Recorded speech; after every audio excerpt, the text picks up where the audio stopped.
My name is Shivantanikam. I am a boy. I am 4 years old. I am in junior KG Delhi.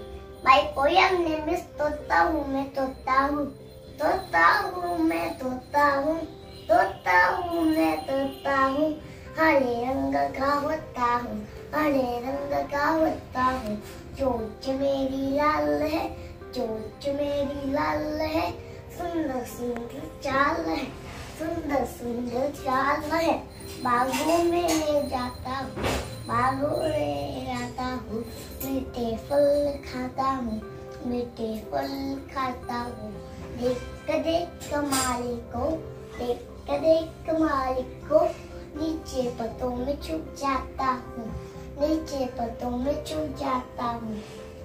Thank you. आवडला ना आमचा video? असेच आमचे मजेदार video बघण्यासाठी आमच्या चॅनलला सबस्क्राइब करायला विसरू नका आणि हो, बेल आयकॉन जरूर दाबा आणि आमच्या व्हिडिओला लाईक आणि शेअर करायला विसरू नका. Bye bye.